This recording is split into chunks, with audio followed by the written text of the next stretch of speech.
तत्सत। ओम जय जयंती मंगला काली भद्रकाली कपालिनी दुर्गा क्षमा शिवा धात्री स्वाहा स्वधा नमोस्तुते।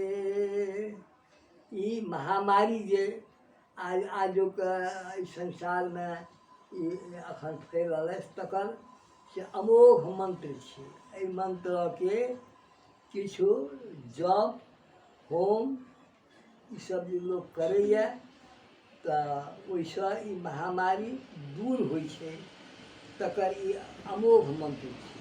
तैँ हम एक दिन हम कहने छलिए आ हमरा देशके हमरा समाजके बा संपूर्ण संसारक कल्याण हो ताहि निमित्तक हम ई स्तोत्र पाठ से हम केलहुँ पहिनहुँ आ आइ सेहो पुनः से करै छी।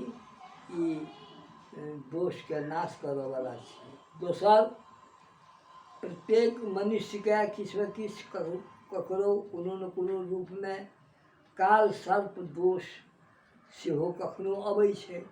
ओहि काल सर्प दोषसँ निवारण हेबाके लेल शान्ति करऽके हेतु से स्तोत्र पाठ छै। 5 लाइन छै। ओ हम सबके से 9टा नाग देवता सबके स्तुति छियै। ओ पाठ हम अखन कऽ रहल छी। ओ अहाँ लोकनि के कल्याणार्थ जिनका ई दोष हेतनि तिनका काल सर्प दोषके शान्तिके हेतु से स्तोत्र पाठ कयल जाइत छैक। तैँ हम आइ ई कऽ रहल छी। ओ काल सर्प दोष कोना कोना छै तऽ ओ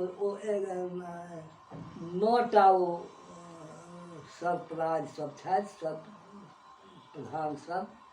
ओहि 9के एहिमे से स्तुति छै।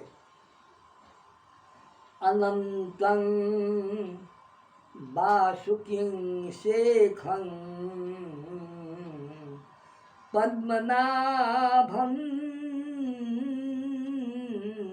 त्र्यम्बकं शङ्खपालं कर्कोटकं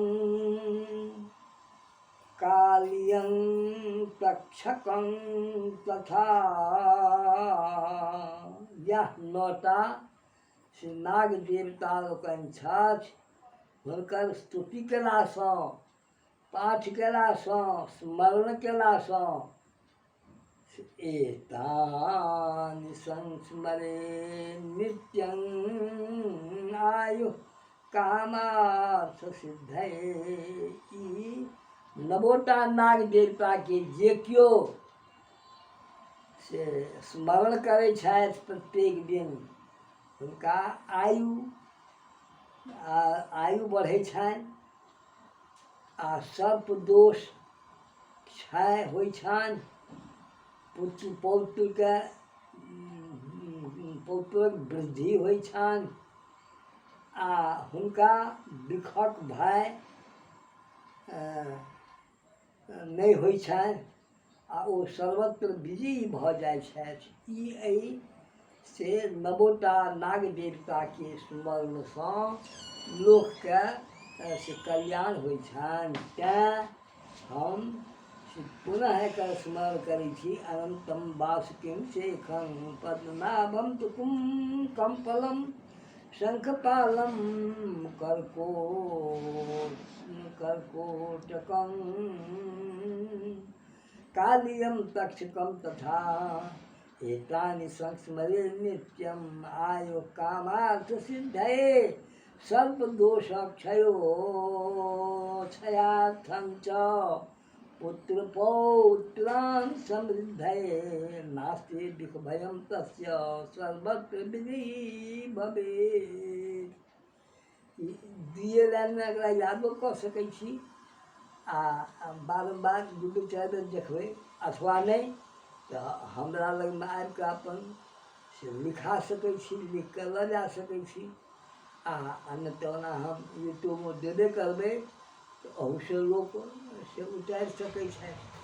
तऽ एहि दुआरे आइ हम काल सर्प जे 9टा छथि नाग देवता, ओ नवो नाग देवताके हम स्तुति कयलहुँ। स्तोत्रम कश्चन तुष्टये, एहन के छथि संसारमे जे स्तुतिसँ प्रसन्न नहि होइ छथि। अर्थात सबके स्तुति जखन सभक होइ छनि तऽ ओहिसँ ओ प्रसन्न होइ छथि। चाहे मनुष्य रहथि, चाहे देवता रहथि, चाहे नाग किन्नर रहथि, चाहे गरुड़ रहथि, चाहे जे केओ होइ, सभके स्तुतिसँ ओसभ प्रसन्न होइ छथिन।